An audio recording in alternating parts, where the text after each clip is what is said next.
wasn't going to let that bother me. Not when there's a £420,000 car to take my mind off it. Only 349 Enzos will be built, the theory being you should always make one less than you think you can sell. It has a V12, 660 horsepower, does 220 miles an hour, and only comes in yellow or red. The funny thing is, you see pictures before you come in magazines, and you get this idea of it, and you think it looks a bit ugly in the magazines, and you start criticising it because, you know, you get a bit picky. And then you see it for real, and all the hair stands up on your arms, and it looks stunning.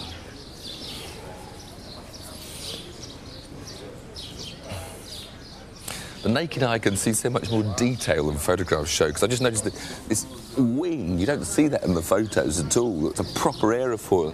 It is the detailed touches, little rear lights. Not sure I like little silver bits they put on it, spoiling all their advertising stickers.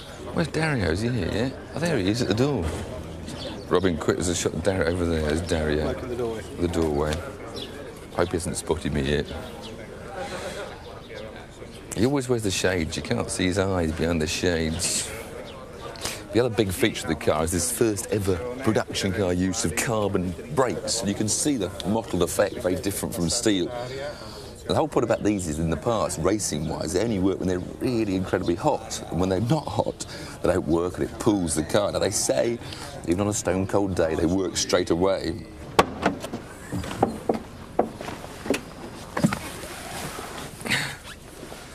Finally, I'm in an Enzo Ferrari. Apparently, when you buy your own, the pedals can have about 16 different adjustments to suit you. All the basic seats got 16 different sizes. Still slides backwards and forwards manually, mind you. And at long last, when it started with a Ferrari 360, you've now got adjustable steering wheels. Because the days prior to the 360, they were horrible driving positions. Now they're brilliant, fantastic. Real Formula 1 steering wheel. There's those lights that apparently come on with the revs. You've got all sorts of mode settings here, traction control settings there. Of course, now as you'd expect with the Ferrari, paddle gear change, up on the right, down on the left. Big start button to fire up that 6-litre V12, which I can see in the rear view mirror. Very nice.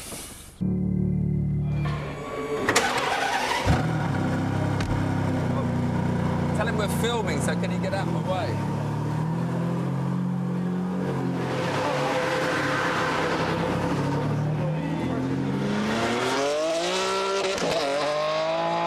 Suddenly, at 2:30, they say, lunch is over, you're in. Another change of plan. But I am finally out on the track in an Enzo Ferrari. But the first impression, you get that lovely V12 engine behind you, the blip of the down change that comes automatically, and a huge surge braking over the bridge. It's very light, the steering, and the nose turns in surprisingly easily. And then down to this tight first gear hairpin.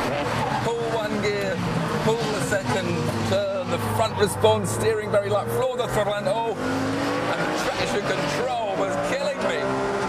Sorry, but I can't drive a Ferrari with that on. I think I've hit the right button. They didn't tell us how to get rid of it. Now the Ferrari's alive. The lights on the wheels scream up through the revs. Oh, don't look at that chicane, Tiff. It's not there, is it? Oh, it is. That blip, you'll feel the rear end squirm a bit if you change down too early. You want to be later on that. But then,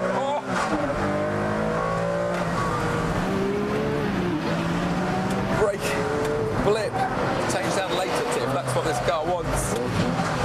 Now I haven't got traction. Hit the horn again as I cross my hands. But now the car leaps out of that corner. Heading for this high-speed left-right. Feel the G-force building up. Fourth. Fifth gear. Turning and braking. Clamp on. I can't believe how good the brakes are. But I believe that the 600 horsepower right underneath my foot. Oh!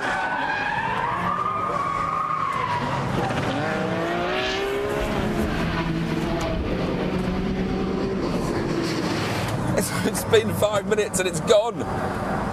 And it's hard to know how to sum up this Enzo Ferrari after a short experience as that, but it's perhaps not as elegant nor as practical as a McLaren F1. It's not as exotic as the Pagani Zonda.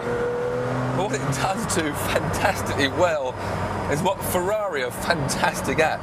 It goes around racing circuits very, very quickly indeed. Just one loose end then.